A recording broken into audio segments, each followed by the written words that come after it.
Welcome back to another episode on Take a Seat. This is where we get our top entrepreneurs and public speakers and top influencers on the channel. Last week we had Tyrone Ash. He showed us how he got the belief to be one of the best real estate agents in the UK. He's now expanding in Dubai. So if you haven't watched that episode, make sure you're subscribing and hitting that bell notification. Today's guest is actually an author of 3 books. He wasn't even born in this country. He's also a mentor, and today he's going to tell us all about how he did it. Welcome to the show, Napa Bafikele. Yes, sir. Thanks for having me, Sean. Did I get the name right? Bafikele. Bafikele. Yeah, you got it. Nice, man. Nice. How you doing? I'm good, bro, man. I'm good. How are you? Yeah. Good. We connected at the last networking event at Yeah. Peak Performance. Yeah. Power Social Media. Showed a lot of love, bro. Come on, bro. You got to show the love, man. Like, the thing is, like, entrepreneurs, I see, like, we are different creatures. We're, like, in our own bubble. Yes. Does that make sense? Like, not many people understand what we're going through. So when I see, like, a fellow entrepreneur, you know, let's show love, man. It's like we're siblings, if that makes sense. You know, when you see your brother, your cousin, your sister, you got to show them love. We're family, bro. Facts. Facts. You know, we're entertaining an audience. We don't just consume, we create content. Exactly. And in order for you to also create, it takes a lot of out of you, if that makes sense. Like, you know, your mental state, it takes a lot for you to come with a creation. But whereas other people on the other side is kind of given to them. Does that make sense? They can just, it's like going to work. You attend, you do your work. Whether you hit your target or not, you just bounce, you still get paid if you're on a base salary. But the owner of the company, they have to make sure things are working. They have to be creative in order to reach new audiences, new targets, new clients. So it takes a lot out of you. So based upon that, you know, because I've been there, I've witnessed it. So to me, you know, I kind of feel obligated to see, you know, when I see a fellow businessman, entrepreneur, or anyone, bro, just show love, man. Exactly. It doesn't cost anything. Isn't it weird? Like, we spend so much time on our content. You know, we choose the right music, right hashtags, start, middle, finish. What are our 3 points we're giving? And somebody just swipes off like within a second. Exactly. And we're only as good as a last sort of content piece, right? Exactly, yeah. Even when it comes on social media, it's like a new world. I'm still trying to discover where I fit in, where I'm at within this new segment. But it's also very challenging because sitting around, you have to put yourself out there. It's not even a thing of where you don't want to do. You have to be silent or behind the scene. You kind of have to put yourself to attract, for example, like myself, to attract investors, to attract clients. So it's a thing where you have to be active, and in order for you to do that, you also have to be creative. You know, you have to sit there, plan your content with your right audiences, and then lash it out. How do you stay in that state of mind of positivity? Because we have to always stay positive. We have to be more motivated than everybody else. Because if we're having a down day, we don't want to give up because we're like, oh, do you know what? That post didn't do really well last night. This business might be a little bit quiet. You know, it all happens to all of us and the best of us. How do we like dust off and get up and go, do you know what? I'm still going to do it like I love it and going to keep going. Like, how do you stay in that state of mind? Like, to me, everything's a season, right? Even we've got 4 seasons: winter, spring, summer, you know, autumn. Like, for me, everything's a cycle. You're going to have your good time, your bad time. So whatever time you're having, you just enjoy it. You know, if I'm having a good time right now, I know the bad time's coming. If I'm having a bad time, the good time is coming. So I'm always looking forward to what's coming ahead. So that always makes, you know, and I know it's temporary. Does that make sense? So that's why it allows me to stay positive. It allows me to stay creative, just to enjoy the journey. Especially right now, I'm having a project where my builder can't do anymore. So I have to fetch for a new builder, and I'm down here. My project is like all the way in Newcastle. Wow. Then, you know, there's a level of stress where, okay, I've got investor finance. It's costing me money on the interest, you know, every single month. Holding costs is, you know, is also costing me on that aspect. But I have to stay positive, you know, because I still got other team members I have to still feed, you know, they have to still feed off my energy. So I can't be down every single time. But also for your mental state, I travel a lot. So that's like my outlet. Does that make sense? So I don't really just, okay, work. I get our refresh, come back. That's very important as well, isn't it? Mm-hmm. Got a few things from that. So winter doesn't last forever. It doesn't. Summer doesn't last forever. Rainy season doesn't last forever. Autumn, like we always in a cycle. So whatever cycle you're in, if it's winter, bro, let's enjoy it. Cover up. Let's make the best of it. Let's go skiing. Yes. Does that make sense? Let's do something that's within the season. That's but it. To when make we it hit positive. summer, you know, clothes off, looking good, ain't gonna last forever, Yeah. bro. So Nice.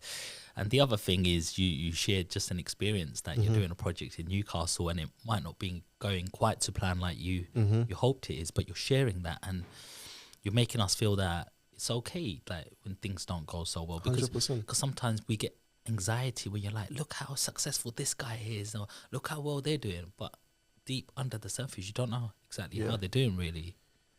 You know, I'm sure you've been in this game longer than I. You know, speaking of air, I've been in this game since 2015, and then I've built relationship with people where online they're doing really well, but behind the scene they're calling me and crying, Napa, I can't do this, I can't do that, I'm failing on this aspect here, and then I've seen them multiple times. Where for me, if I see someone's doing well, I just take a source of inspiration. What goes on behind the scene, I have no idea. So it's harder for me to envy them. It may be going great or not. If it's not, if it's going great, fair play. But if it's not, I don't want to envy that. Does that make sense? But on the surface skin, everything seems to be, you know, looking great. But that's again social media for you. You know, people are putting out all the happy moments, you know, all the best deals. But what goes on behind the scene, nobody knows. Definitely. I think it's really important to be authentic in this industry. I think we've got to start being a lot more honest, you know, because we're influencing a big crowd and we have a sort of responsibility. 100%. We shouldn't just show good, it's going amazing, the best. Show the good, bad and ugly. Like, share it all. You know, I think you get more respect because you're like, at least he tells the truth. Yeah. And I think that's all people are looking for. They're looking for the truth, right? Exactly. So, for example, like, as I said, I mentor people, you know, that want to start the rent-to-rent business or, you know, what I'm doing right now. When people come up to me, obviously in property, you have this buzzword, no money down. You can do this, you can do that. There's a lot going on. So even the art of sales, right? You wanna get someone to buy when they're emotional, not logical. Does that make sense? Yeah. But when people are coming up to you, especially like younger people, middle, whatever age range they're at, right? They want to come to you because they heard they can get into property with no money, or they can do some, you know, next level strategy. Even though it's possible, it requires skills. Does that make sense? But if someone's coming to me with the poor mindset saying to me, I want to get in it because I want to make money, I've heard you can do no money down here, they're very emotionally involved into it, but not the right way, I just turn them away. Because when it gets hard, you start dealing with tenant issues or you're not finding the right deals, and then you become the source of blame. Yes. Does that make sense? Of course, because we are in that position though. We're giving that knowledge out. And if we're not preparing our mentees, Exactly. you know, for that path, then obviously they're going to say, look, you never told me about this. So we've got like a right to let, you know, our audience and mentees know. Yeah. So I want to know all about your journey. You know, I want to know where you've come from. I want to know what schools you went, what you studied. Yeah. Because I know you didn't have the most easiest start in life. And I want to know, you know, how did you get the mindset?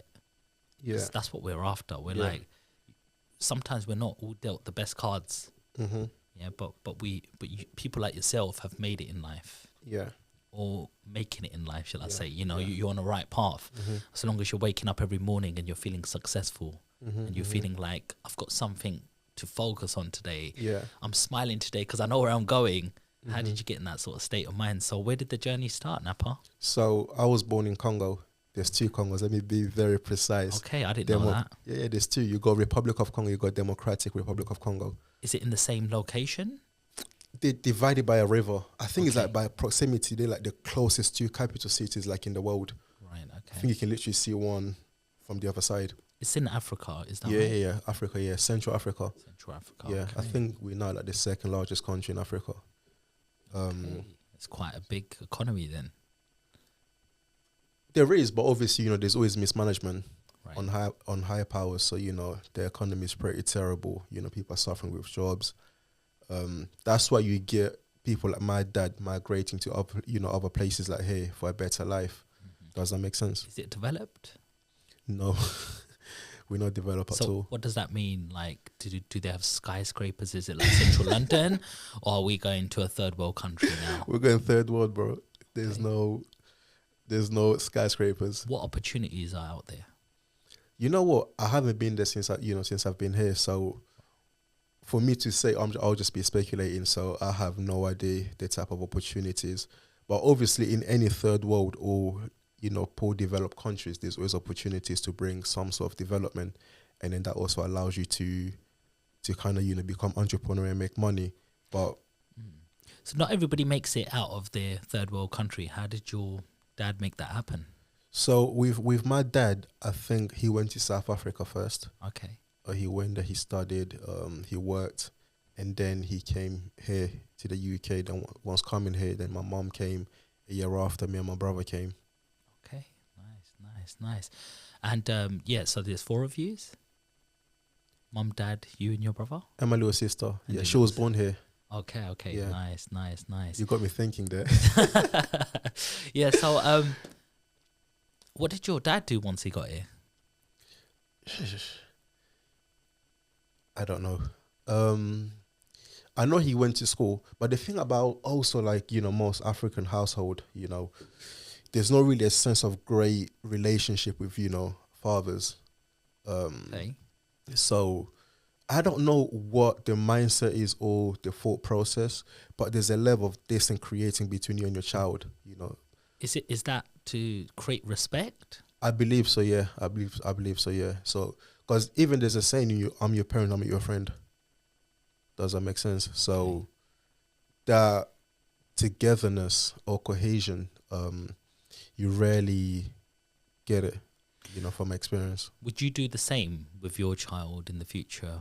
I think the world has evolved. With my child, there has to be a sense of relationship. Even us doing business, how important relationships are. You want your kids to be involved, to see what you're doing, to learn from it. You're pretty much the guide and mentor.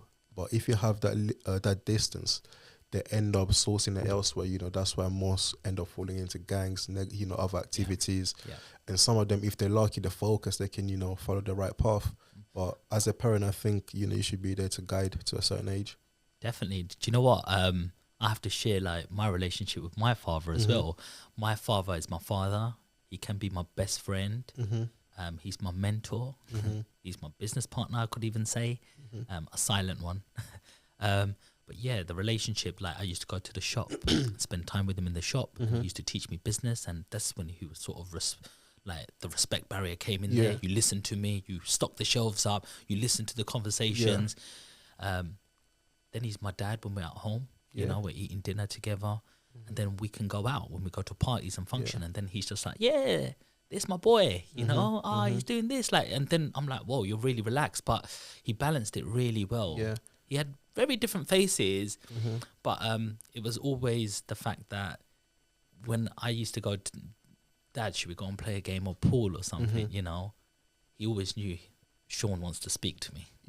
Because I'd go to him and I'd be like, and he goes, yeah, what's the matter? He knew me, he knew how to read me. And I think it's so important, because if I didn't go to him, who would you go to? Might go to the wrong person. Exactly. If I go to the wrong person, that person might misguide me. Exactly. Go, your parents are not for you. Your family's not for you. They don't understand. Let me show you this way. Exactly, yeah. And your family becomes some of them people on the streets. Exactly. And you don't know what's wrong and right, We see it happening all the time. And even your father having that level of relationship with you, that leveled you up. So you are literally far ahead than most people, mentally, physically, even in business, knowledge-wise, wisdom-wise, like you're far ahead than the norm. Yeah. And I suppose with me, with my kids in the future, I just want to be their best friend. Yeah. I don't even want to... they need to know I'm in charge. Yeah. But at the same time, I want to be their big brother, like an older brother to them, Don't disrespect me. That's the only thing I say. Yeah. But we can have a little laugh and joke and go on holiday together. Let's do games together. Let me be that person who's going to watch over you and guide you. And, maybe you might even fall along the way. But let me understand that and go, right, I'm about 20 steps ahead of you. So it's my job to make sure I'm ready to sort of catch you or stop you from making a mistake. Exactly. I think They're gonna make their own mistakes, but as long as they know, they've got someone to go back into, they have the mentor, the guidance. yes, That what 100. matters. Yes, I agree. So you got to the UK. How old was you? I think I was 9 or 10, one of them. Okay. Because when I came in, I was halfway through year 5, primary school. So I think it was at 9 or 10, one of them. Which part of UK? London, North London. North London. Highbury, yeah. Okay. Good place to grow up. It was alright. It was decent, man. Because when we came, we lived in Highbury, and then we got moved to Stoke Newington, and then we got moved back to Islington again. Okay. So that's what we stayed, for forever. They're still there in Islington, Okay. Nice. and I'm still in Islington as well. Yeah. How was school?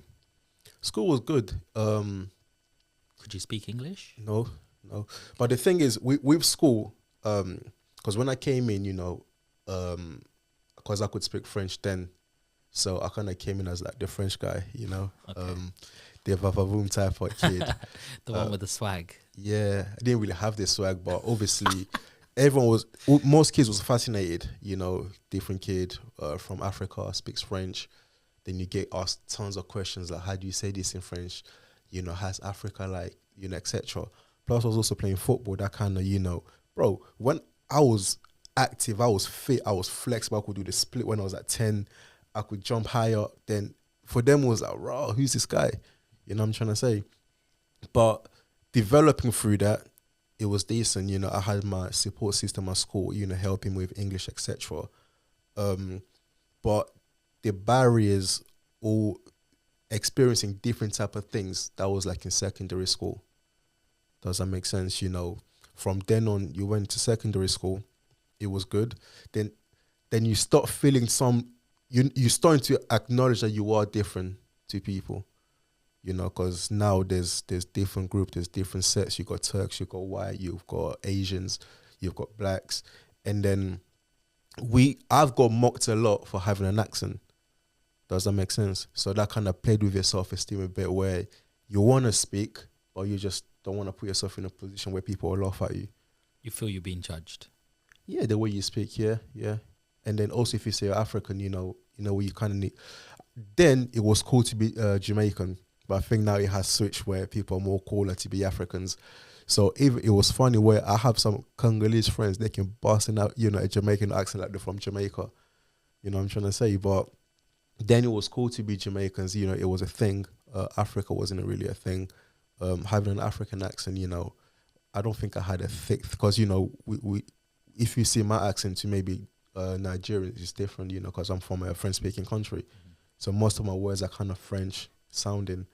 But yeah, that was the dynamic of experiencing people mocking your accent.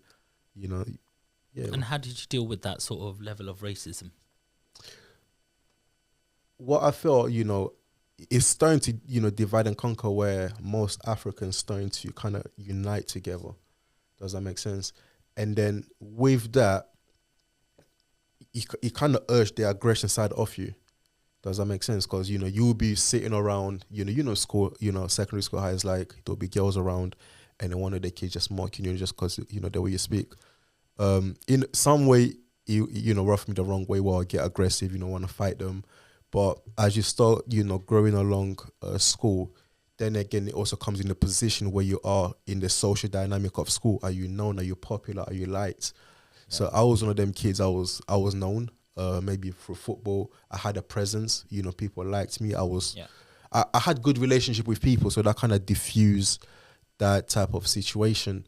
But I could see on the other side where people, they didn't have that level of presence or connectivity.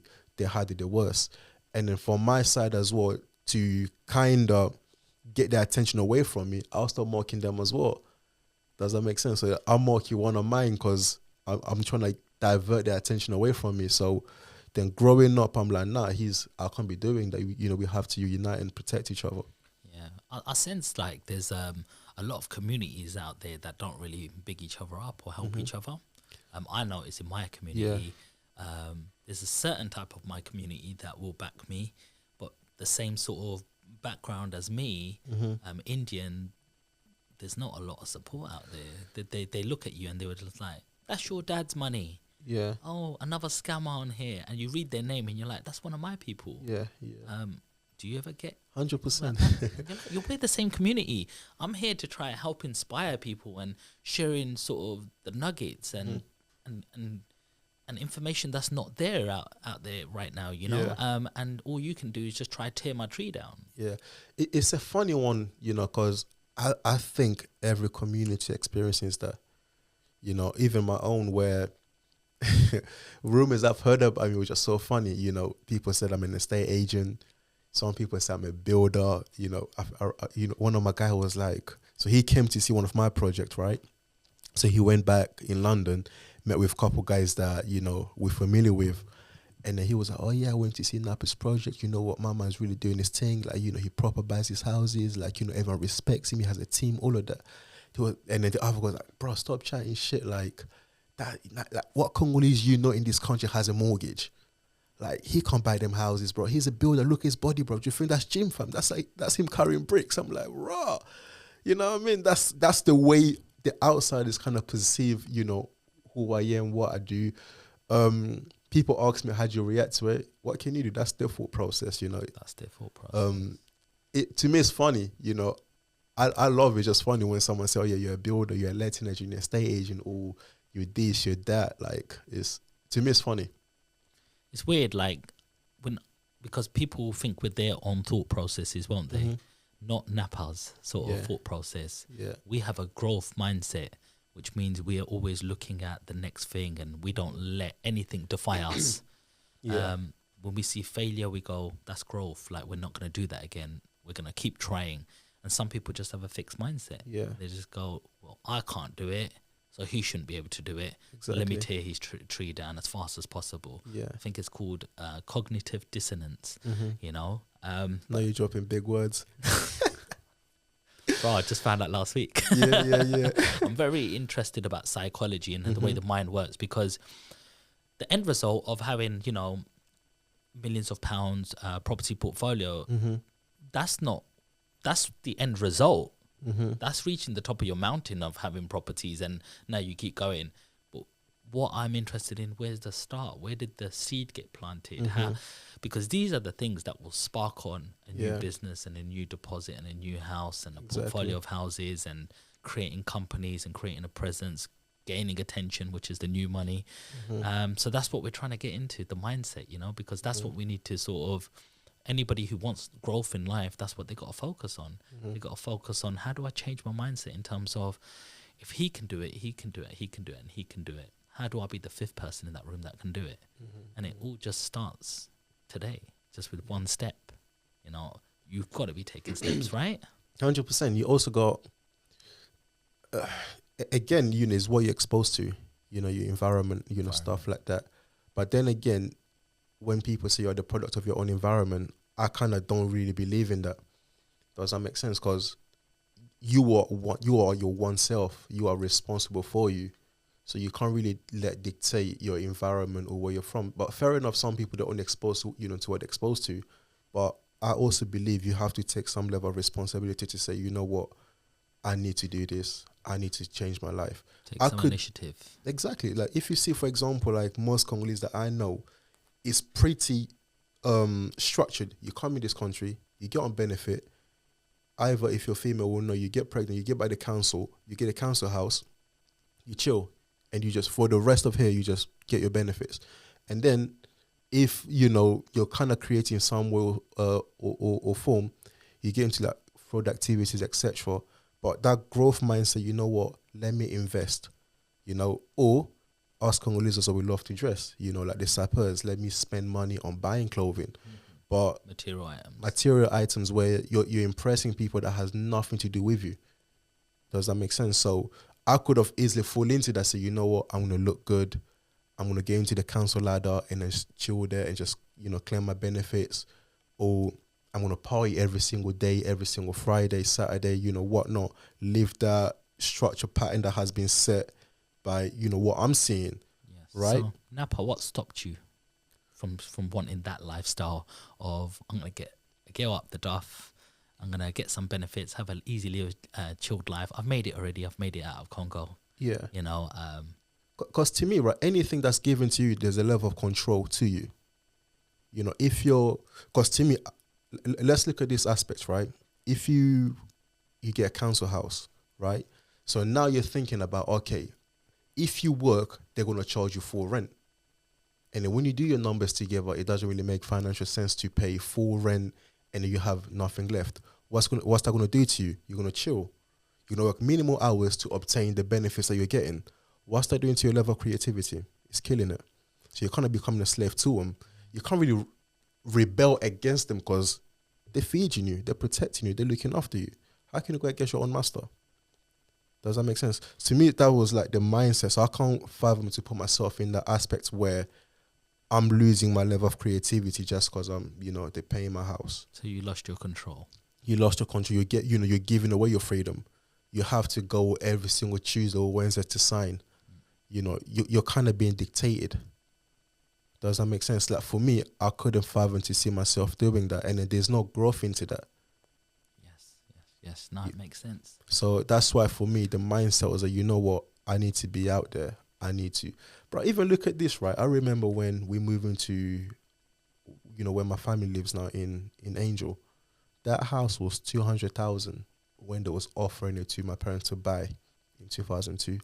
Now that house is worth about 700 plus thousand. Big money. Imagine if they purchased it then. $500,000 in the bank, mate. Facts. But now our mindset is just, we need to get into the system and just pause and chill. Right, so you're in secondary school now. Mm-hmm. All these changes happening all around you. Mm-hmm. What happened next? Year 10 comes, you're choosing your subjects. What subjects have you chosen? Did you have any visions, any side hustles going on? Did you, what was the next step? So for me, like in secondary school, again, lack of language, lack of communication, you have to express yourself somewhere, somehow. So I was mainly like a class clown, I was quite naughty in subjects that I didn't understand. So I would just rebel, act up, they'll send me or, away, be like a naughty kid. And then I had this teacher I call Miss White. She's black, but she's called Miss White. She came up to me, she said, Napa, listen, you're acting out, right? You gotta understand. This came across where we had sports day, I think in year 8 or year 9, right? Sports day. And at the back of the bus, I had it was me and I had about, 5 girls each side. I was just posting, And then, them ones, bro. And then she came up to me, she said, Napa, listen, you have an accent. You wasn't born here. And then and you're black too. If you leave this school with poor grades, it'll be harder for you to get jobs. So you kind of need to get act together if you want to be employable and, have a good life. So to me, that was like the wake-up call. A wake-up call. Does that make sense? It impacted you. Big time. Because now when you're going home, you've been preached about, get a good job, stuff like that. They're using other people's kids as referencing, look at that kid who's doing well, they're getting good grades. And then my grades was like, I remember for SATs I had about 334. Like when I went to like year 10, I think I was like in lower sets for everything. Does that make sense? And if I do my GCSE, my highest grade it's a C because I'm doing a foundation paper. So to me, I was like, you know what? I have to change my mindset. I have to change the way I function if I want to be employable. The mindset there was, okay, I want to be a good employee. In order for me to be a good employee, I need to get good grades that will qualify me for these positions. So I switched up, I got my act together. I pushed up my grades. So, your basic, your science, your English, your maths. But I did geography. I think I got a B for geography. And I never studied French, but obviously because of, speaking it, I did French. And then what else did I do? I think I done IT too. But yeah, so that was the turning point at school with the mindset. But in terms of making money, I wasn't getting any school money when I was going school. When I was going to school, so I have to find way of me surviving. Morning, the first break, the only time I'll eat was lunchtime. Because we had the smart card. So in between, I have to find way of making money. So one of the ways of me making those money was I identified, like the boffins, I don't know if it's a good word to use or not, but those kids where they came from rich families, they're not really good with society, they can't really integrate with people. But socially awkward. Socially awkward, yeah. But they'll get bullied a lot, because they couldn't stand up for themselves. People would just go to them, pick the stuff, take the money, bully them, and over. So what I decided to do, I said, bro, if you give me 50p, 50p then was decent money, right? Give me 50p. That was an onion roll. Bro, trust me. Give me 50p. You're done, you're safe for the day. No one will touch you. I'll look after you. Does that make sense? I had maybe 3-4 clients. You're coming with £2, £3. So I was kind of like the own personal, SAS, mate. Coming in with his badge and his... That you, yeah? You know what I mean? So that was pretty much like my little mini hustle, just looking after these kids. I got into fights, protecting them. But did you feel proud? Yeah, 100%. Because I didn't like it. I don't like bullies, man. I don't like anyone that would take advantage of someone because they, of their disadvantage. I just hate that, period. Even on road, if I see someone's is getting bullied, or I will just intervene and say what's going on. To me, I just, that thought process, I just don't like it. Okay, so you started a little side hustle with special protection services. Exactly, Had 3-4 clients making £2 a day. Exactly. And then the other hustle was these kids that had money, right? Every single year or every phones that will come out, they'll get, they'll get an upgrade. What are they going to do with the current phone? They're too young. They don't even know I have to sell it, Since we're like buddies now, oh yeah, Napa, I'm going to, upgrade. You can take this phone. Then I'll get it. I'll flip it, Come on. That was another hustle that I started as well. So you surrounded yourself with people who, had more advantage than you. Mm-hmm. So you started creating that environment, maybe? Yeah, I would say so. I still had my clique where, we'll do a madness. So you was a chameleon? Kind of. You changed your colours with... I was chameleon, man. I'm here. I'll go there. I'm this person. So I could easily adapt into different situations. I think that's really important in life. Because not everybody's the same. Sometimes you're working in McDonald's. Sometimes you're working in a bank in Barclays. Yeah. And everybody responds differently to the way you speak. Sometimes you're in East London and sometimes you're up Central London. Yeah. And you've got people judge you a lot the way you speak, talk, walk. If you can fit in, which I'm not saying it should be acceptable just to fit in because you should be accepted as yourself. But in a society who judges you like that, if you can fit in, then you will get ahead. No? Yeah, 100%. Sometimes, you still got to remain your authentic side, who you are, your core values, but you also got to adapt in different situations in order for you to get ahead. Okay. So you're doing a couple of phone deals now. You're doing some protection. Your GCSE's coming up now. So what's happening next? So next was college. So heading up to college, I literally had no idea what I wanted to do. Bro, if I said I had no idea, I had no idea. But then again, I couldn't really get into sixth form because of my grades. It wasn't really the best grades. So I was like, okay, I play sport. I enjoy sports. Why not, get into... I wanted to do physiotherapist, but I couldn't get into it because of my grades. So alternative, I had to do sports science. Okay. So went into sports science. I had to do like key skills for my English because I had a D for my, English literature or language, one of them. So you had to pick that up. Yeah, with key skills. Done it, passed it, then I was accepted. But at college, the mindset was already converted, bro.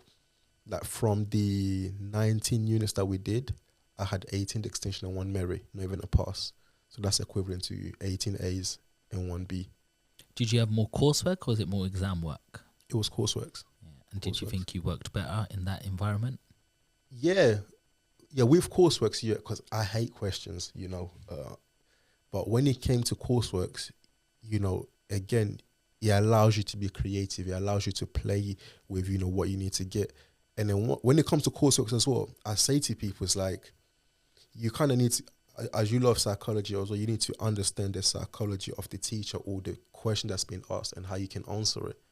Does that make sense? So there's kind of a guideline and a blueprint that you got to follow. Once you follow that, you get your grade. Makes sense.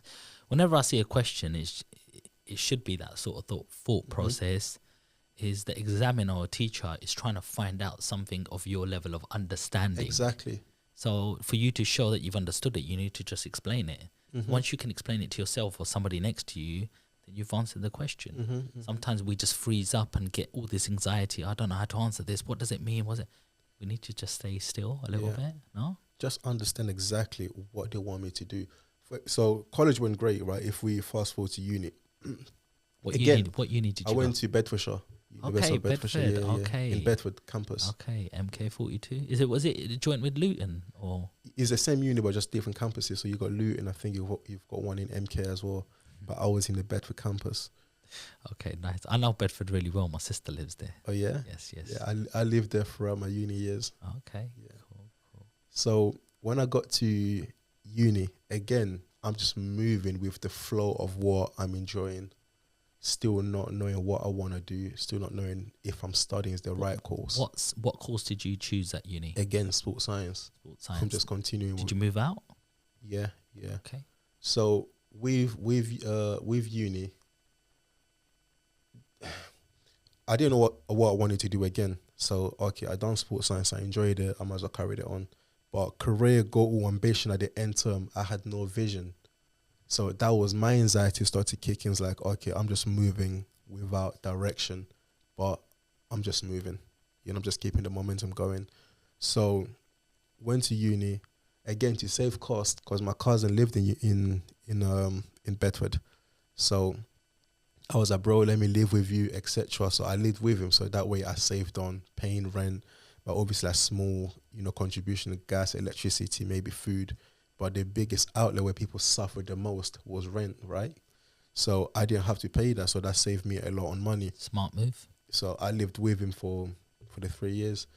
But with uni, when I got there, bro, like everyone was struggling to clock it, like with work. To me, it was easy in a way, right? Because again, it was mainly, I would choose subjects or units where it was coursework based, right? So exams may be like multiple choice, but there'll be like 80% is coursework. Whether I failed the exam or not, I already got the 80%. I just got to make sure I get A grade or A plus in order to have that advantage already. So with uni, when I got there, I start looking at the patterns, right? So they will give you a coursework or you have to do an assignment or a case study or whatever you got to do. So you've got with sports science, we had, your abstract, which summarizes, what's the studies about or what's the assignments about. Then you had your introduction, your methodology, which is like, what's the method of, what you guys doing, etc. Then you had your method, your results, and then your conclusion, your discussion, then your conclusion. Most grades came from your discussion, right? So your discussion was pretty much analyzing the paper. So let's say, for example, the effect of exercise on blood pressure, right? And then I've done my study where I said, okay, I had 10 participants. I got them to do aerobic training for 8 weeks at this pace. And I had another group to do anaerobic training for 8 weeks at this level of, VAT max. And you want to compare the two results, right? So let's say my results came back saying, okay, cool.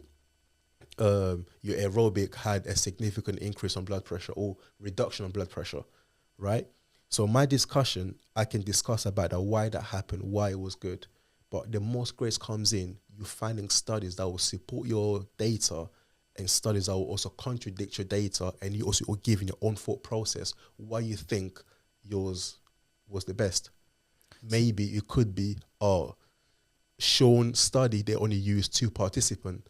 Whereas my study, I used 20 participants, so where my sample size is greater, so I can generalize that more to the public, whereas his one cannot.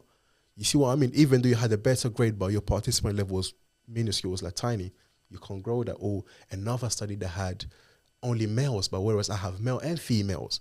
You know what I'm trying to say? So those type of things, like you can give your argument, and then that's where your grades are coming from. So I clocked that pattern. Bro, we'll just get an assignment. I'll just do bare works. Bare of them. Sounds like you discuss both sort of side of the arguments, or Yeah. say this person said that, that person said this, which contradicts it, and then you give your thought process based on your information Exactly, and data. yeah. So you're creating a nice structure and a nice piece for someone to read. Yeah. And then it doesn't mean it's right or wrong at the end of the day, but you've given A valid argument. yes. So then the hustle, the side hustle from uni birth from that. So now I understand, and then my work was being used as examples, in Okay. classes. This is how you should do it, etc. How did that make you feel? I don't know, because to me it was like, how can you not understand? It's just basic where they're giving you a structure. You just gotta find studies. There's plenty of studies out there. Does that make sense? How it made me feel, I don't know, but what it did, if we put it into the world right now, it gave me attention. When I had that attention, people start coming to me for questions. Did you enjoy having attention? I made money from that attention. There we go. Does that make sense? Now people coming to me saying, oh yeah, Napa, how do I do this? How do I do that? I'll go to the library. Everyone wants a piece of you. Okay, bro, you want me to help you? £20. Okay, you want me to do this? £20. Okay, guys, I'm going to do a study group, £100 each. I'm going to get a room at the library, meet here. We're going to do this. So you started being a mentor in uni. Exactly. Start coaching. And then I start clocking, right? When these like due dates, all these like gangsters, they left this ends, but the company is still involved in the activities because they got beef with the locals now. They ain't got time to be doing assignments. People that experience the new freedom where they came from, families where they were locked up, now they're freed, they have no parental supervision. They're going out every single day, etc. They're slacking with the work. So now those are my clientele now. So when it comes on due day, bro, have you done your assignment? You can just see these people like midnight, they're typing. Yeah. Bro, you know what? I've got an assignment here. If you want A, give me £500. You want B, give me £300. You want to pass, get C, give me £100. Wow. So how did you do that? Like, how did you make so many copies of the assignment, but without plagiarism? Just paraphrasing. You can say... what does paraphrasing mean? I don't know how to explain it, but just like changing the wording, right? By saying the exact same thing, but in just different words. I could say, I don't know, what can I say? For example, I had my podcast with Sean today.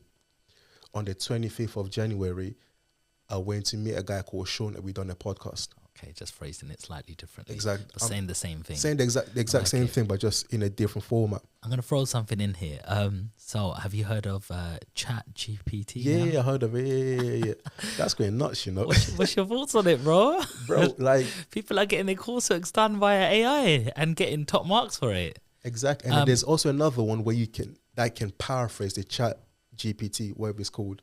So you get your answers there, you put on this other platform, it paraphrases it for you, so now it just loses a trace. You know what I mean? But I feel something's lost. The creativity will be lost. Like, it's not coming from you anymore. Nah, the level of effort will be lost. And that skill that you had... It's dying. It's dying. Like, yeah. So... Like, even I at times, I'm just like, oh yeah, I've got this content I want to do. You go there. You wrote it. Boom. Just brought it out for you. Exactly. But now you to sit down and be creative and think and to exercise your brain, I don't know what's going to do to our brain capacity because we're not thinking anymore, using this type of platform. So whether it's great or not, that's for us to see in the future. So at uni, it was one of your first employments. Is like being still self-employed and charging other people for doing their homeworks and coursework? You didn't go into an employed job, like anything part-time? I had a part-time job at W. Smith in Waterloo. And how I got that job, someone hooked me up with the interview. I think it was like an Islington scheme that they did, helping young people get into employment. I got there, bro, they was asking us bare questions for us to pass the interview. So I was struggling to answer it. And then the interviewer left to get something. Then someone was sitting next to me and said, bro, do you have the answers? He showed me. I just copied everything. And I ended up passing. So Winged it, bro. I went, I done a one-to-one interview. I passed and I was just, working on the weekend. So Monday to Friday I'll be at uni. Friday evening come back to London. Saturday, Sunday work. Sunday evening go back to uni. Wow. And then I went to America my first year to do Camp America. So I went there. When I came back, I lost the position, so I wasn't employed anymore. That's when that hustle really picked up. Okay, well, at that stage, once you had experience of an employed job in WH Smith, I love that place, by the way. W. Smith. Yeah, you had your notebook, your pens, and it's always something. It was like when you're at school, you felt it was another little school with no teachers in there. You can pick up some stationery. Yeah. But yeah, then you got some experience with, mentoring other people and helping them with their courseworks and assignments, getting them prepared. So you also learn how to make money just with your knowledge and just with the tension with other people. And you're thinking, hey, I've got to trade my time, for money here, and on here I can design something up and people are paying me like on consultancy basis. Yeah. At that stage, did you notice that which direction you wanted to go? No. Again, I'm still trying to find myself where I want to go. I was trying to pick like a work experience with Luton Football Club as a sports scientist. That never materialized. But then again, I was just trying to find myself, like, what do I really want to do? But one thing that I knew for sure, I never wanted to be an employee. It just made, not disrespect, it just made no sense for me, working for other people. When I look at the ladder of someone that owning a company, like the level of freedom they could potentially have, and then we are here, busting our ass, like, I don't know. Like, people are different. Some, like, for example, I was speaking to my uncle. He goes, listen, for me, pay me, tell me what to do, I'll do it. What you do, never. The stress that you go through, I would never want to put myself in that category. But then again, people are different, but it's not right or wrong. Some people, they enjoy working. For me, like, I will be in the job, I'll just daydream. I'm gone, lost. Yes, because there's something else for you that's not keeping you interested. It's right? not. Then I would just think, okay, for example, when I was working at Virgin, right, my manager loved me in the sense that, because I was so creative on how we can get members engaged. I was so creative on how we can retain more. Or, for example, like, because I was a fitness coach, then you got personal trainers. So in a way, I was working at the gym. Personal trainers are working for Virgin, but they're kind of self-employed. So they have to secure clients. So for me, like, because I was so creative with things that I was doing, I was able to start patting up, other personal trainers with clients. So now it's a commission base. So now people say, okay, Napa, you know what? I want first refusal on this many clients and I will give you this. Okay, the highest bidder, he offered me that. What are you saying? Does that make sense? So again, now I'm working, now I'm making my own, hustle within the gym floor by just referring clients, because I will close them first instance because I'm the first interaction they're coming into. Does that make sense? And then I was like, hold on, what am I paying these guys money for? I can, I got my fitness degree. I'm a qualified personal trainer. I got my football qualification. I've got a lot of qualification relating to sports. I said, bro, I can sort you out. So then I start, which was, you can't really do. I'm working for, for the company. At the same time, I'm also having my private, clients. Okay. Do you believe in manifestation? Yeah, 100%. So where do you draw the line of manifestation in terms of, I want to be a footballer, I want to make it, and if I keep thinking about it every day and it's just going to happen, and then where does that line come when you also got to be real to happen? yourself. You have to be, I think where people go wrong at times, they're not real to themselves. They're still in a bubble where they can see, where they're going. I was playing football, right? I was 18. I was not in academy. I never played academy football. I played semi-pro or, development for professional teams, but I was never in the system. So in a way, my likelihood of being out there or being selected is very slim. Does that make sense? When I was 18, I was playing for Wharton and Hersham. I think they're like semi-pro. And then I got released on my 18th birthday, right? Then I'm thinking, bro, like, I'm like miles ahead. I'm 18. I'm on this level here. You've got guys coming from the academy being released. The way they're going to go, they're going to come here or even in higher levels. Like, I was real with myself. I said, you know what? I'm not the best. I can play, but I don't have the wow factor where I can convince someone. When I was 15, I done it, but now I'm 18. Like the drive is not there, the motivation is not there. And then one thing that really, I had to be real with myself that I was saying, I asked myself, why do you want to be a footballer? I don't enjoy running. I like sprinting for a couple of minutes, but you have me on a track to run. I ain't doing that, right? I don't like it. Number two, I don't particularly enjoy the pressure of a game if it's a massive game. I don't enjoy that. Number three, if I'm having a bad game and then everyone's against me, I don't like that. So what do I want to do? Why do I want to become a footballer? It was money and girls. I was real with myself. Listen, I want the money, I want the lifestyle, and I want to get girls. Period. Based upon that mindset, I said, you know what? That's not going to work. I retired. I said, 18, done. Mm-hmm. So you have to basically have your thoughts in line with the sort of outcome of what you're doing and why you're doing it for. There has to be a purpose. And your ability too. You know, like you say you want to become a footballer, you're 18, you're not like a wow factor. You haven't played in any levels where it's like a job, innit? You know, your CV is not really the greatest, but you still want to push forward. You know? And then your motivation behind it is not pure. I always ask people, right, those parents that put their kids to play football, etc. What's the motivation? Even these many kids that coming along saying, I want to become a footballer. Why?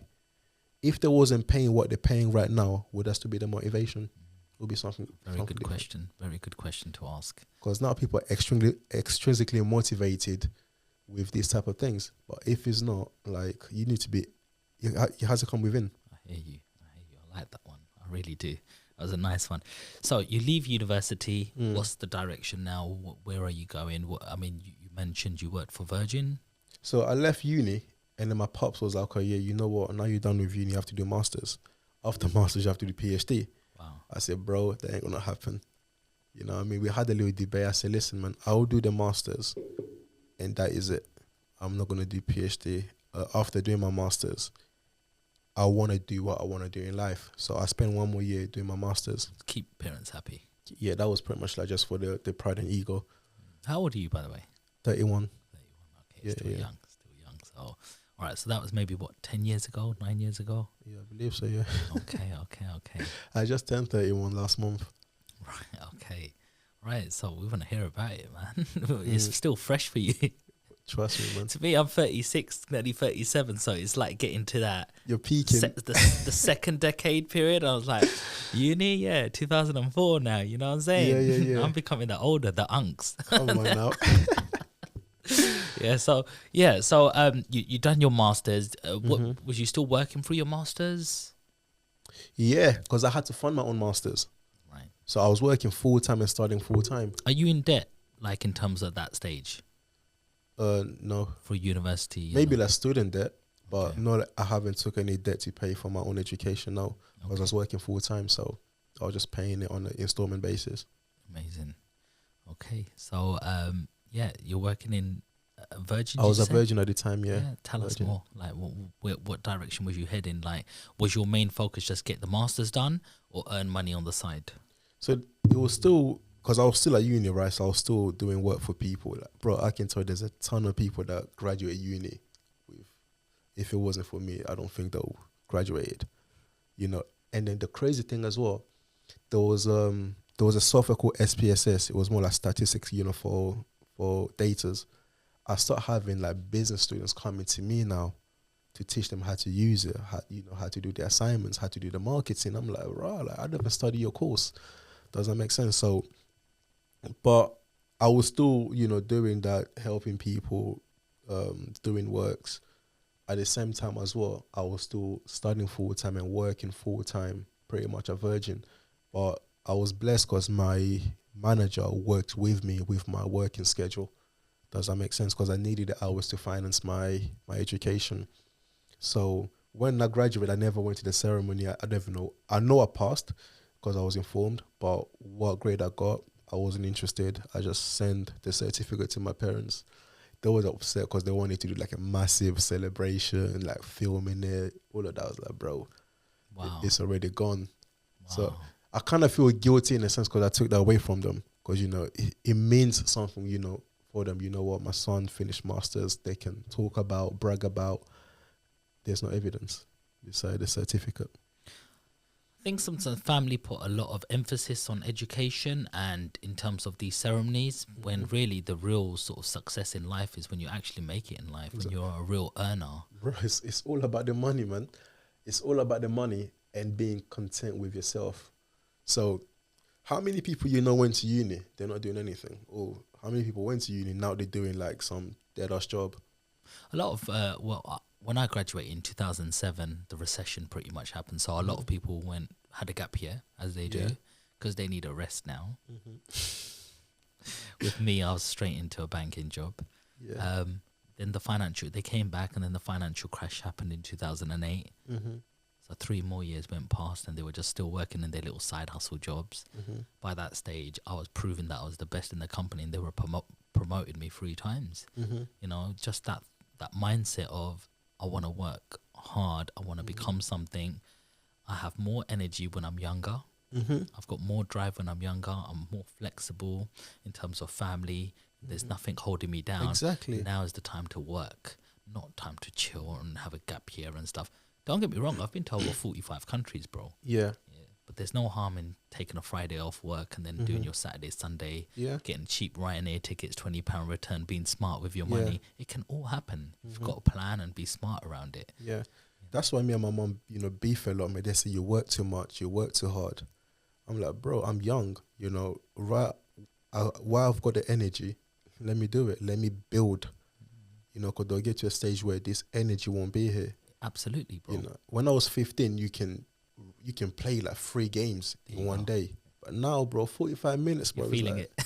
You're done. The knees are like, oh, your man. knees, your back, you're walking funny. Next day, you're having all these DOMs. It's like, nah. Bro, I had leg yesterday, man. I'm still recovering, man. Yeah, I'm going to do one today, man.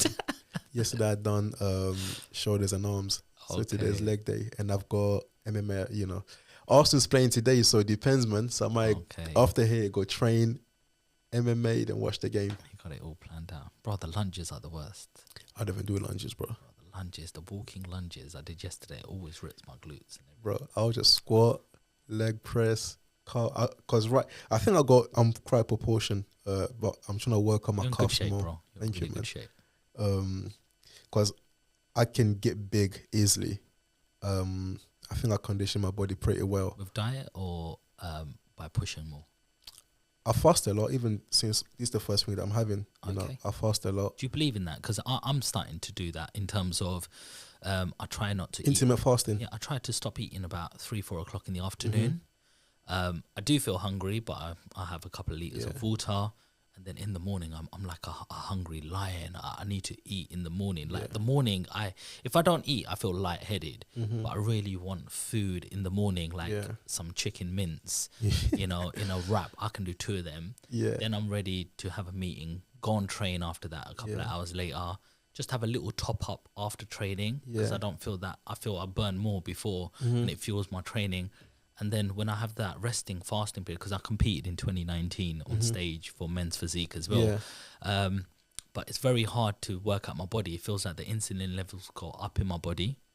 And every time I eat, it just sort of gets topped up rather than come right down. And then it feels like my body stops burning my food, even though I'm under calories. It just doesn't work for me. The fasting period, I definitely feel that you need to starve your body for a little bit for your insulin levels to come down, your body to stop producing energy that's just gonna end up sitting there.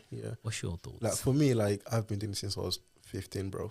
Okay. So like not eating, I'm just used to it. How many meals do you have a day?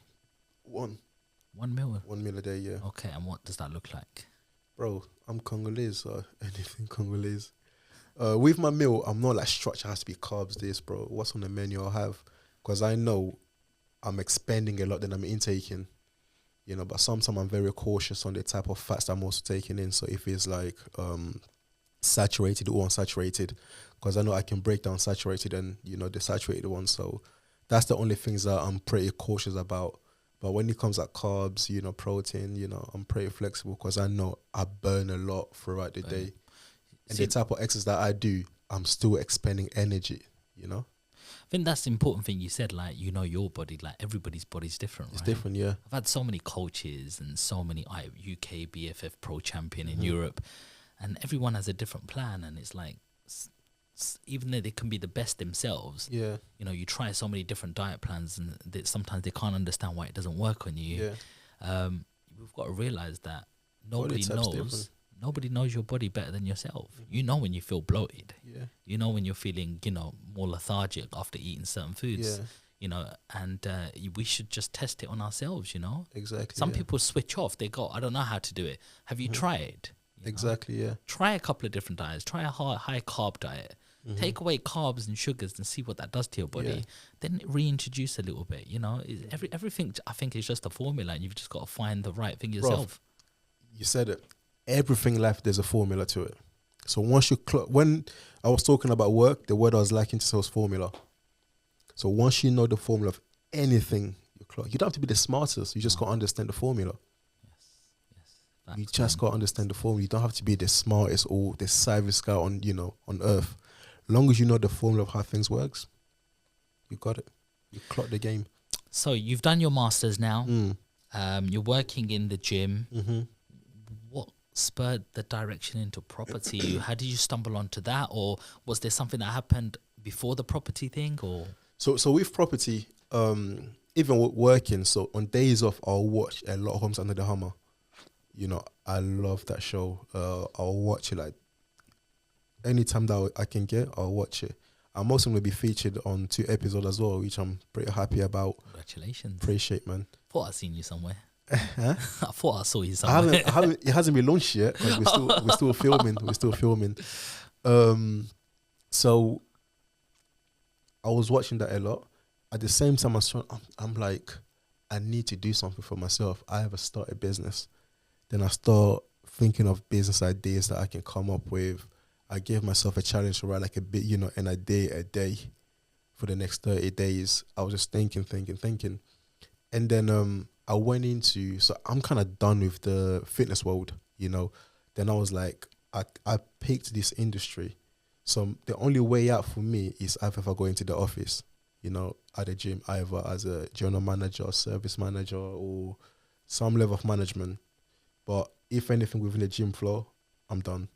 So I decided to change career. How old was you at this stage? I think 22. Yeah, I think. So I was like, let me change career. So I went into recruitment, right? Like what in that aspect, I loved it in a sense where it was something new. I'm waking up early. I'm feeling like I'm part of society, dressing up smart, taking the train. Like I can fit in conversation when people talk about those type of things, right? So the office politics, it was new to me, so I enjoyed it. Does that make sense? Like, it was great. It was great. But the manager, right? He had a Bentley GT. As I remember his number plates by heart till now. He will come in. Everyone will, best behavior, P's and Q's. Come in, 2 minutes, 3 minutes, speak to people, bounce. Right? And then, because I was booking shifts for nurses, then there was like, oh yeah, this shift is like, let's say for example, £50. The nurses would get like maybe £20, the company would get 30. I'm like, raw, like, you start doing the numbers. Then I reached out to my brother, I said, bro, I think we got ourselves a business. We're going to start recruitment, business for nurses. Oh yeah, let's do the logistics. I said, don't worry, I already got the clientele, because I was thinking it was still the data of all the nurses, that I had connection with. But the logistic of starting it was just long. I was like, bro, that's too long. I'm not doing it. So doing that. So that year we went to Miami with my cousin. So it was me, my cousin, and another guy from the gym that we met. We went for 2 weeks. I said, bro, you know that guy that does Homes Under the Hammer? I think his name is like Martin Roberts. So I bought his book. I said, cuz, now we're going to Miami, right? 2 weeks, 7 days, I'm with you. Whatever you want to do, bro, I am with you. We're going to go crazy. You want to go strip club? I'm with you. You want to do this? I'm with you, right? The second phase, leave me alone. So that second phase of the week, I read the whole entire book. Came back with a different mindset. Bro, I'm not even American, but I was homesick. I missed their lifestyle. I wanted to move back. I wanted to experience that again, but I couldn't because I'm working. I already maxed out my holidays. Does that make sense? So when I came back, then I got headhunted to work for the body coach, right? It's more of a fitness type of program, but now I'm behind the scene coaching people and then, guiding them for any help that they needed. But it was working from home. So now I even had more time to watch Homes Under the Hammer, to do more research about properties, etc. Even though I was working from home, I thought I loved the idea, but I disliked it because I felt like I was on tag. You want to go out, but you can't go out. It's hot outside. You can't really go out to enjoy it because you got to be in to do some work. So within 7 days, that company fired me. There was you're too direct. You can't spell. You can't do this. You can't do that. So now I'm like, raw. Now I had all this career, type of job or salary jobs. Now they fired me. I went back to the headhunting company and said, listen, they got rid of me. What's next? They said, okay, you know what? We've got this job here. So this was an agency that headhunted you? Agency that headhunted me, yeah. So I went back to them. They said, okay, we've got this company here. It's telesales. I think it's like £8 an hour. You can go and do it. You can go and work there. I was like, cool, let's do it. This was in Kenchestown, so I went there. But throughout all this time now, I started to attend like property seminars, like the free ones, the local ones. Who did you do that with? Which one was the first ever one I did was with Fielding Finance. That was the first ever training that I went to, and Good? It was decent. It was general, of property investment, like buy to let, etc. I done the 3 days. The upsell for the men's was like 20k. I couldn't afford. Wow. There was like Tiger, and I don't know if they're still around. The Robbie Fowler Association as well. I done not paid, but the free seminars. So, and then I came across rent to rent. No, how I came across it, this lady at the seminar was, oh yeah, Napa. This was at the paid event for Fielding. But everyone there liked me because I was young. I was like 22, 21, I think, or 23, one of them. The lady was like, you know what? Since you don't have the money to start, why don't you do sourcing or rent to rent? Then I was like, why is rent to rent? And then she explained to me what rent to rent was. And then I started sourcing for courses for rent to rent. Then I stumbled across another company that I did my training with. So I done my paid training, and then I started looking for deals. But at the same time, I'm also working at the telesale, right? So I went to the telesale manager and said, hey, bro, listen, I want to do part-time. Rather than doing 9 to 5, I'll do 5 to 9. So I'll start at 5 p.m., finish at 9 p.m. every single day, Monday to Friday. So throughout the day, I was viewing properties, calling agents, just putting myself out there. But bearing in mind, I had no finance, nothing set up. I was just putting what they told me into practice.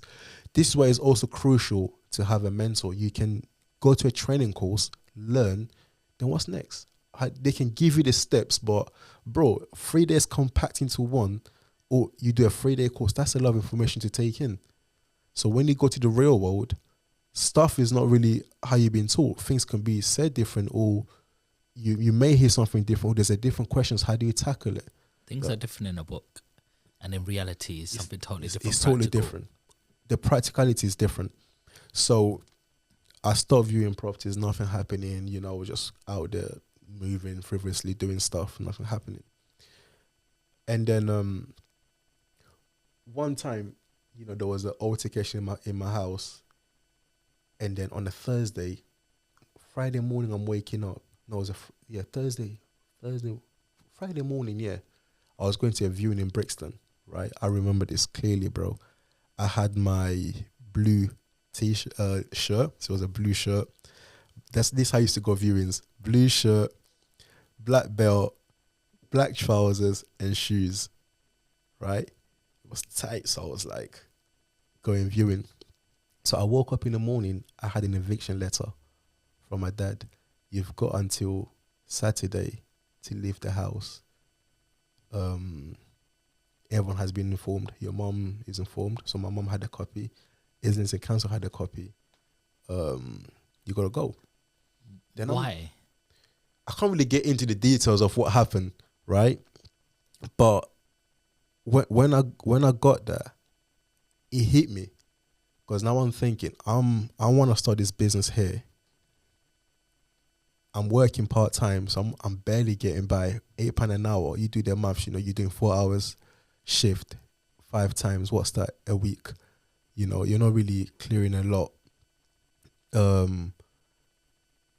am I gonna get by? We live in Islington. It's expensive. So I was going to this viewing. I was just crying, and my mom called me. Oh, did you get the letter? I was like, yeah, I saw it. Then my brother called me. Da da da.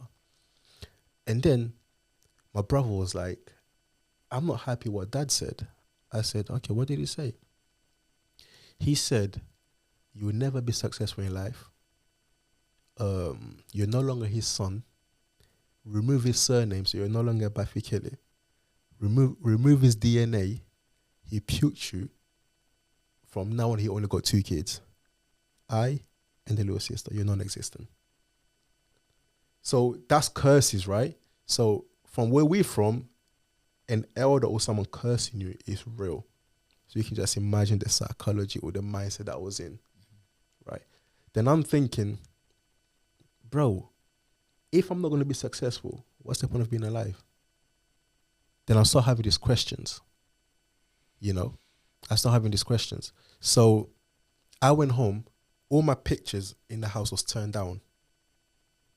Again, that also symbolized someone passing away. You put the pictures down, right? Or you put a red cross on the forehead of that person where we're from. So my pictures are down. Friday, I got Saturday to bounce. So I start packing my stuff. And then the guy that taught me rent to rent, we had a good relationship. So I was sending him the pictures. He lived in Peterborough. He was like, oh yeah, Napa, if he was here, I'll take you in, da da da. Then I was just trying to make, fun out of it. So come to Saturday, like let's say like 4 a.m. Boom, boom, boom, I hear a massive knock on my door. My dad comes in. He was like, you've got till 10 a.m. to leave the house. If you don't leave, someone's dying, someone's going to prison. You pick. You know what I mean? Then I'm like, shh. Then my mom coming in my room trying to diffuse the situation. And then, cool. So I start finishing packing.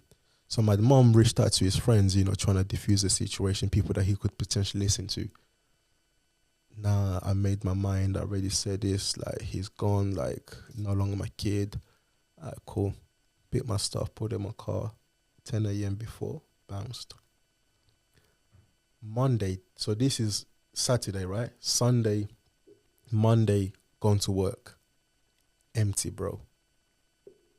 Imagine is a sales company with different departments. So whenever you walk in, people are standing up trying to close deals. Like, it's a loud environment. I went in, it was quiet. What's going on here? The manager comes in, hey, Napa, there's no work today. Go home. But before you come back tomorrow, let us call you first. What's going on? Oh, don't worry, we're discussing. Looking at his face, he looked a bit worried, teary. Cool. Jumped in the car, went about my business. Next day, so I went to see at the Chapel. There's a street called Chapel Market in Angel. Sat in a Moroccan cafe, waiting for the phone call. Received the phone call now. He was like, oh, Napa, sorry to let you know, but we lost the contract. The company folded. There's no more jobs. I'm like, damn. I was coming to even increase my hours so I can get somewhere to live. So now you're telling me, wow, there's no work. How are you feeling at this stage now? So for me, what my dad said is coming to pass. Right. The curses are working. How can I just eventually a massive company going bust? How? Because we're overgrown? That makes sense. So you're now homeless at this stage? Nowhere to go, right?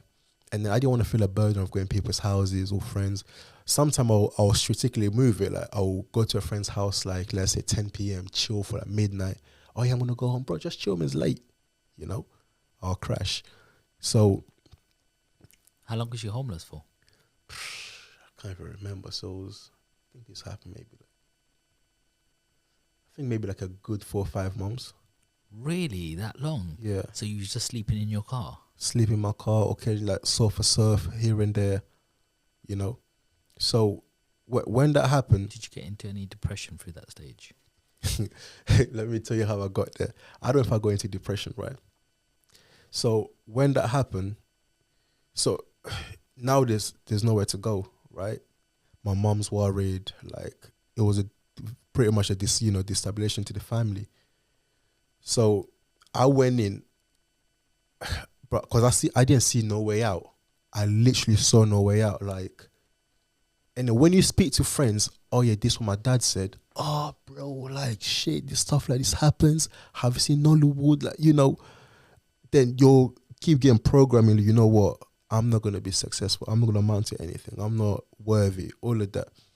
So, if you go to King's Cross, right, there's a travel lodge. So I parked on that road. I just called my uncle. I was crying. I said, bro, you know what, man? Like, I'm done. Like, this is the end, man. I ain't gonna. It's over. Oh, don't. I said, bro, I'm just gonna kill myself, and you guys have a good life. It was good knowing you guys. Game over. Like, trying to call me back, I just switched off my phone. And then I sat down and I was like, okay, what's the best way of killing yourself that's not going to be painful, right? Then I switched back my phone down. I was like, I start Googling it, like, had to commit suicide. Bro, Google's wild. Drowning. I was like, oh, drowning, cool. I can't swim. Let's make it happen. Jumped in the car. I was in the car. Then I drove to Blackfriars Bridge, right? So I got there. It's not a big road. So I parked to the side. I think you haven't parked there. Hazard lights on. My final moments, you're contemplating, you're thinking, right? Like, okay, I'm just going to get here. I'm going to jump. By the time help comes, game over, right? Then I start crying. I was like, you know what, man? That's it, game over. Then I heard a voice. Said, hey, so you're going to take your own life? Then I start responding, yes. So when life gets hard, you're just going to give up? Yes. Then he goes, okay, have you heard of Joseph? I'm like, Joseph? Who's Joseph? Yeah, Jesus' dad. Because I'm quite biblical as well. I said, Jesus' dad was like, no. There's another Joseph.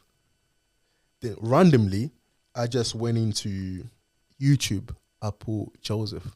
And it was a small cartoon clip for like a summary, like a minute or so, how he got sold by his family, and then, what happened. And then I was like, yeah. He goes, you're Joseph, man. You're Joseph. You don't want to take your life. You're Joseph, you'll be successful. And then I think there's a quote by Lesbian where life get hard on people. They just give up on themselves, stuff like that. I start hearing like random stuff. This is just me there still like parked up and still hearing random stuff. Then I just had this relief of energy. And then I called my pastor. I said, hey, Clive, like, where you at? He goes, I'm home. I said, okay, can I come see you? I was like, yeah, sure. So I done a U-turn, drove back to Islington, went to see my pastor. I told him exactly what happened, So who was that voice? I don't know. God, whoever. It was just voices I was hearing and I was responding to it. I thought you were going to say there was somebody standing behind you. No, I was literally by myself. I'm hearing stuff and I'm responding physically to those what I was hearing. Wow. And then, so I went to him. He drew a cross. He goes, oh, your life here is God's here. If your dad is God, what he said will manifest. If your dad is not God, go about your business. That gave me a new relief, a new sense of purpose.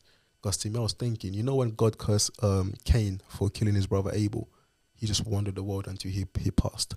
I didn't want to be that, where I'll just work so hard and it will not amount to anything. What's the point? Does that make sense? So to me, it was like, okay, cool. That what has been said. So I just went hard with the rent stuff. So how did you do that? So you went back to your car now? Went back to the car. That's what I'm saying. When I was homeless, right, I experienced financial freedom without the finance. Does that make sense? Because I had a lot of time in my hand. I was moving about, but I had no finance. How did you afford your petrol and stuff? Bro, you know, you can go to like petrol station and just, you know, like the ones that had the cards. If you're positive, you can just top it up, and then it will take the next day. When it takes, it just bounces, and then you know, stuff like that. Some people, you know, they'll give you money here and there. I went to the council Islington to apply for housing, to explain my situation. They said, you're young, you're fit. We don't see a reason for us to give you any assistance. So how did you get out of that hole? So how did I get out? I was still homeless at the time. Now I called my mentor, the guy that taught me rent to rent. I said, hey, I want to jump in. I want to sign up to your mentorship. He goes, nah, because he knew everything that was going on, you know. People that knew me then, they witnessed everything that was going on. He was like, nah, I can't take your money. You know, you're going through this, you're going through that. I said, no, I want to pay. You know, I want you to mentor me. He goes, okay, let me speak to my wife. I'll come back to you. Spoke to his wife, came back to me. We'll pay it. So how are you going to pay? I said, I got a credit card. He said, oh, yeah, we can't take credit card. We don't have the... And they said, okay, why don't you call your bank and find your provider, find if you can do a balance transfer. Done a balance transfer, paid him. So now I've got a mentor guiding me. How much did you pay for that? I paid £3,000 for 3 months. For 3 months, okay. Yeah. But the mentorship and the relationship grew longer than that. So what did you talk about in this mentorship? What do you normally talk about? I had the guidance, you know, now I had a step-to-step process on what I need to do in order for me to secure these deals. And then secondly, I need the finance, you know. So what I started doing, I started documenting my journey, you know. I'm going to a viewing, I'm doing this, I'm doing that, you know. I'm sending letters. I just use my social media then as a diary, right? So one time, there's a guy called Des Taylor. Des Taylor also helped me a lot. My third book actually dedicated to him. When you asked me about petrol, moving stuff, you know, he was silent behind the scene, but he was making financial moves that he didn't want me to tell anyone. So he kind of spotted me financially then. So he was like, Napa, I've got a task for you. I said, cool. He said, I want you to write me 100 ways on how you're going to raise money. I said, 100 ways, that's a lot, man. He goes, yeah, you don't have to be technical, just write, you know, anything. You're a good-looking guy. Why don't you be a stripper? You know? He was like, anything comes in your mind, write. What about robbing a bank? Write. He goes, before you get to 50, you're going to come with an answer. Because right now, what you've got is the garbage that you know. But once you get it out, you start tapping into your subconscious mind. You get creative. Do that. He's like, cool, dude. I ain't got nothing to lose. Start writing, rob a bank, I'll do this, I'll do that, I'll sell this, I'll sell that. Before I got to 25, I was like, hold on. How about if I go into Facebook, these groups, as I introduce myself, and then I tell my situation and I tell what I'm looking for, and see what comes out. I went in, hey, hi everyone, my name is Napa, I'm based in London, I'm looking for rent-to-rent deals in Southwest London. They're going to cash for around £800 minimum. I'm time rich, cash poor. I'm looking for someone that is cash rich, time poor. They want to get into rent to rent. Let's get married. Bro, DMs went crazy. People start reaching out. I had a lot of time wasters. I had some people that I would meet them. They were trying to hire me to work for them. But I wasn't on that vibe. I said, bro, I'm looking for a JV partner. Then someone came across, oh yeah, Napa, I'll work with you. So I met this guy, we spoke, and we came to an agreement. That week of speaking, I secured my first deal. He was, okay, now you got your first deal. I want you to move in. I said, but if I'm moving, there's no profit. He goes, no, you're the engine of this business. I want you to be, you know, solidified. I want you to be in good position. You're in good state of mind. I moved in. 2 weeks after that, we got another deal, another deal, another deal, another deal. We grew, and we got to a position where I start taking deals myself. Does that make sense? So for those people that listen when, oh, I don't have money to start, you can join venture with people. You can leverage your skills. I had the skills. I had the knowledge. that person didn't have the skill or the knowledge, but they had the funds. So we came together. That's how we grew. And I got to a stage where, because I'm the one with the skills and the knowledge, I've got connection to everyone. Now I'm proven to what I'm doing. Now I can strike more creative deals. Does that make sense? Yeah. So one of the main barriers when people do rent to rent is finding the landlords, someone who's comfortable with you taking their properties and doing it on booking.com, Airbnb, either subletting the rooms, to working professionals with the HMO license, or finding, people who are comfortable with you putting it as like a mini sort of hotel. How do you find these landlords? What is your main places? You can find them everywhere. They're literally everywhere. The exact same way, housing association found their tenants. You just got to position yourself where you know what you're doing. You know how you can...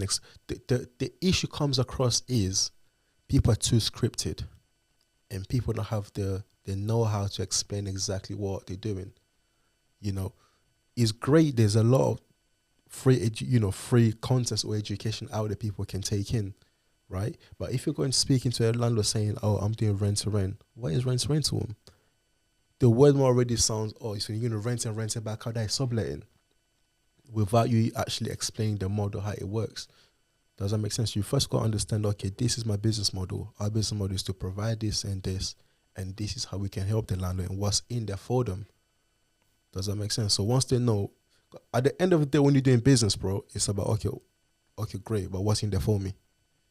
Does that make sense? So once you can communicate that message effectively, there's tons of landlords can do it. Because, for example, let's say now I'm based in South. Someone says to me, okay, your property is up north. I can guarantee you rent, give you this. And if the numbers make sense to me, why not do it? Because if there's a issue with the tenant, they're not going to call me. I don't want to deal with that. I'm down here. Does that make sense? You kind of also got to understand what is your client's pain points, where you can also offer a solution, rather than just go into this landlord say, yeah, I can offer you this. How do you if they want it or not? That's the issue with people jumping into renting and or having a free content or free education through social media. People saying, yeah, you can go there, guarantee them rent, we'll take care of maintenance, we'll do this.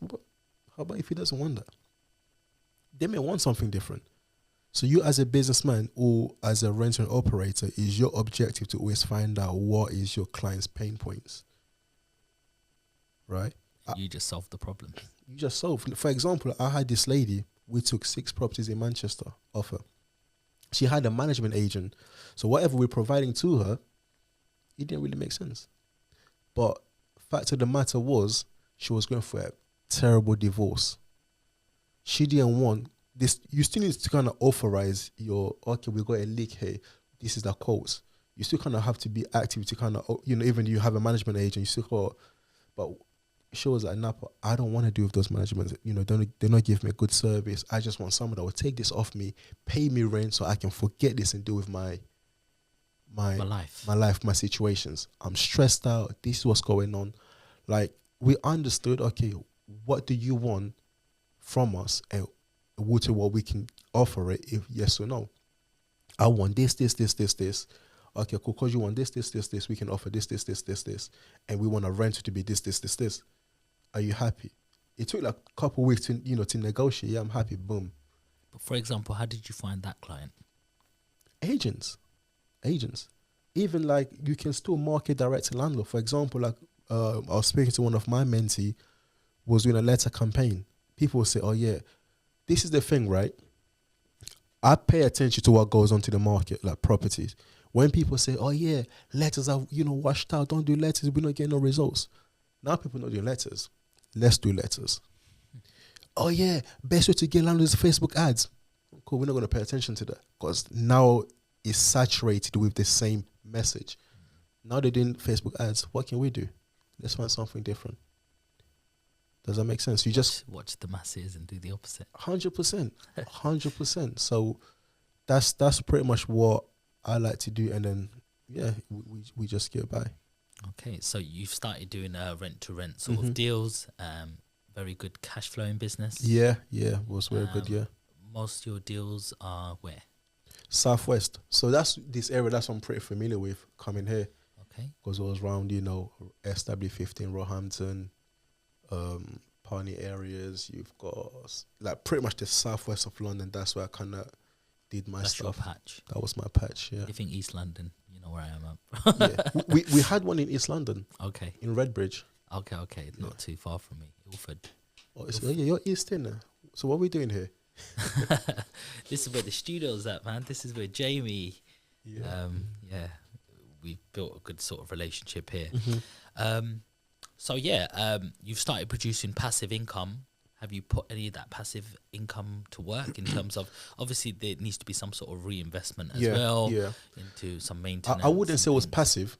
Like rent is active income, especially if you're a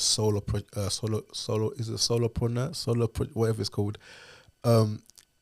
Especially when you're starting up, you're a one-man band. Is pretty active. But once you start growing, you can start systemizing certain things, to make it more passive. But the start, I would say it wasn't passive. But growing, yeah. Saving, reinvesting, saving, reinvesting. But to me, I also knew the transition period. Does that make sense? Excuse me. What I see, some people that will come into this game, they don't have that transition period. They will say, I want to get you 10K a month doing rent to rent. Then I ask myself, like, why? If your end goal to start buying properties, the same effort would take you to find this rent to rent and do it. It'll be the same for you to start buying properties, right? So if your goal is to make, because you're employed, you want to come at your work, why don't you create a cash flow that will replace your income and a buffer on top just in case you have some voids or maintenance, so you don't have to start dipping into your business. Once you get that, then transition. I've got some of my mentees to do that. Oh yeah, no, I want to get 10K, 20K. Bro, what's the goal? I want to start owning properties. Okay, cool. Let's do this. For the first 3 years, once you get your income, so for the next 3 years, let's focus on you buying your property that will replace your rent income, and then we grow from there. And I've got some of them to do that. So for me, I knew my transition period, so I was kind of saving, and then once that moment hit, we transitioned. So when did you buy your first house? 2020, November. 2020. Okay, and where was that property? County Durham. County Durham. I've heard Durham has very good yields. Yeah. Like the North East right now is popping, man. It's popping. Right, and so how much deposit did you need? I bought it cash. Okay. Yeah, I bought the house cash. I used the BRR model, buy a refurb refinance. So we bought that property for 44,000. We spent about 12.5K for the renovation, 56. And then it revalued 85K, and we refinanced the 75 loan to value. So we put, I think, like about 67.5, I think. Okay. If my maths is good. So did you got all your money out of that deal? Most of my deals is all like majority money out. Okay, and then you went again? Yeah, rented it out. The mortgage is at 180, rented out for like 600 now. Again, so on that road I own 2. The next road I own another one. I'm actually playing Monopoly with it because it's kind of a U street, right? So on one side I own 2, the other side I own 1. On this side here, there's 2 going for legals now. Amazing. Well done, man. Thank you, man. If there's another little project, let me know. Yeah, I'll definitely let me get involved. I'll give it to you to rent. We need to diversify a little bit, Yeah, 100%. Yeah, man. I'm mostly London. Yeah. East London is my patch. Mm-hmm. I've been investing since 2010. That's around decent, that sort man. of area. So I was. So when I was going through my madness, but you're growing. Yeah. I suppose I was very fortunate. You spoke a lot about mentors. Mm-hmm. My father was my mentor. My uncle was my mentor. My granddad was my mentor. I come from a business family, not the richest family, just hardworking people who all put their money together and put a family business, a corner shop that we all had to help out because we couldn't afford the staff, and we just kept our expenses low. So my dad could save and start buying some assets. So growing up, maybe my dad had a couple of private assets, but it was nothing to get rich over. Like he'd buy it for 30, and he just wanted to. That money just needed to be saved for him to try and grow. So I went through uni, and then I went into an employed job through Barclays and McDonald's on the weekends. And within 12 months, I saved, you know, £1,000 a month, £12,000, and I put my first deposit in a house in Dagenham. Exactly. So 140 grand. And that was my journey. And then I started buying other houses, like really run down, 180,000 in Stratford. That probably worth 600,000-700,000 now. Exactly. You know? Yeah. And a couple of them I done a double story side extension. I became a builder as well. 6-7 years. So I cut out the middleman. Yeah. So I put that B-triple-R on steroids. You know what I mean? Yeah. So you know, and obviously with the Westfields coming in, Eurostar, with Stratford International coming in, Like Stratford went from like crazy rats running around. Exactly. Yeah. Rats running around to you know, where you see there's a mass employment there. Even like the Olympic Stadium. There you Like, go. So it was. You can call it luck, but as we say, we don't believe in luck. It was like I chose to get out my bed every morning. I chose to work. I chose to work weekends. I was the crazy one. What you doing on a weekend? Yeah. You know, working in a little restaurant job. You know, I was more powerful than the thoughts and the environment around me that I need to change the formula. So if I'm going to do a 9 to 5 Monday to Friday like everybody else, I'm going to achieve the same result. No, I want to do something different. Exactly. You know, and so I just applied the right mindset. Luckily, my dad was like, "What you doing with your money? Let me see your bank account." There was no locks on our room doors. It was just, you don't hide nothing from us. Show me your bank account. What you doing with your money? Don't be stupid or silly with these material items. At the end of the day, you want to make it, you know? And that's the mindset I took. I took that mindset and I applied it. And in a very short space of time, built a £10 million property portfolio, you know? And the thing is, the thought's got to be there that anybody can achieve it. The formula might be a little bit different now. Obviously, I was in a different time, but it doesn't mean it's impossible. You just got to look at a different area or maybe a different industry. But if you have the right habits and you take your, you know, employed income, you put it into assets, create passive income, you get freedom of your time, you get the ability to think, and you get the ability to, you know, do something outside of the box and make yourself, if you want to make yourself, you know. And that was an amazing story what you told me. I have to say like a big thank you for sharing that emotional story about, you know, how life could have been very different. You know, you didn't let your circumstances defy your outcome. Yeah. You know, you stopped, you reassessed, you aligned, you took a mentor, somebody who took you to a different path in your life, and you built a successful rent-to-rent business, and now you're buying houses cash. Like, that's really inspirational. Thank you, man. You know, and just to finish off, what would be a few last things that you'd like to say, or is there a question you wish I asked you? No, I think we covered, you know, majority of the stuff, man. And then, you know, also a massive thank you for having me on your platform, you know, to share my journey. Always, man. This is what it's about. We're family, you know. Thanks. Like, we help each other out. You know, we're on one side, and wherever we can, you know, like, I know your patch now, south. If there's something that came up on that sort of side, I know who to call or share that with, you know. Is there any questions that you'd like to ask me, you know, from one property person to another, or if there's one thing you could ask me? Are you still actively buying now, or because of, you know, you see how the rates are, how the markets are? I know like most investors down south, they're kind of paused up, just watching, observing. I'm in a position where I'm quite comfortable. I've got properties in my personal name, I've got property in my company name, I've got management companies, structured Landas Group, which is a holding company. So everything's just automized and working really good. I have a few partners who run a few of my HMOs, and they give me a guaranteed income because I like to have freedom of my time. That's what it's all about. There's maybe 3-4 properties I manage myself, but I've done them up quite, you know, to a top sort of level, and I've got a few maintenance men who work for me. So if there's ever an issue, sometimes I don't mind putting my jogging bottoms on and my hoodie on, say, come on, Sel, we're going to go and fix this. You know, you still got to be active in, you know, sometimes I don't believe the notion where you have to very distance yourself from your business, you know. And then it comes to a stage as well where you become, from asset rich, you start to become cash rich. So I've got there's two big industries in the world. There's stocks and shares, or there's real estate. So I've patterned one. So now I'm trying to get a little bit more in stocks and shares. So I've filled up all my ISAs every single year, gaining that tax-free amount, seeing any sort of dividends. I've got a small crypto portfolio, so I've diversified in every single sort of asset class from what I know, and we don't know what's going to pop when.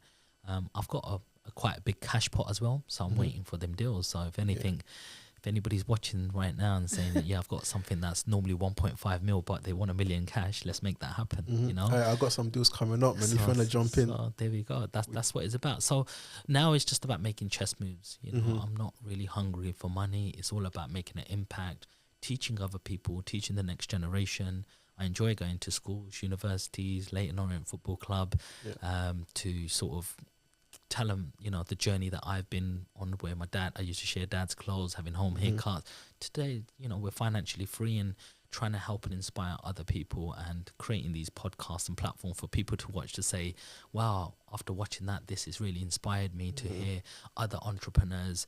You know, these are two business people who are conversating. They say your network is your net worth. A lot of people say, I don't have that in my environment. I live in a council estate, or I don't have a father figure around, you know, me. Well, that's what we're doing. We're coming out here and we're showing you, you know, this is the how blueprint. to exactly. We're showing you the blueprint. And if you're not having this conversation, what are you doing, guys? Because you should take a good look at yourself in the mirror and say, no, I need to reassess my values, and how do I get ahead now? You know, that's the question. How do I get ahead? Every day, look at yourself and say, how do I get ahead? Have I done something to add value to my life? We're only here for a little holiday. Yeah. Life is just a small holiday. We're only a little blip. Let's make the most of it. Building legacy, man. Come on. I'm sure this is not going to be the last podcast we do together. Nah, bro, you know me. You got my digits, so whenever you want me, bro, just let me know, man. There we go. I'm sure we're going to do loads of things. I'm only 12 months into the industry. I'm the new boy. But, you know, we're all trying to make a small little dent and a little impact to, you know, lives at the end of the day. But it's been great to have you on. Thank you so much for coming on, my bro. And Napa, if you could just let us know some of your details, your handles, so how can people follow you or get some of your help and advice? Yeah, so if you want to get my books, they're on Amazon, so you can just type my name, Napa Bafikele. They through a pop-up. I got 3 books, 2 on rent-to-rents and 1 on personal development. If you want to get connected with me on social media, my Instagram is Napa Bafikele as well. Everything to me is like Napa Bafikele, so you just find me. Simple. Straight. And hopefully we'll get some of the tags at the bottom as well. So thank you for coming on the show. Thanks, bro. See you on the next one, guys.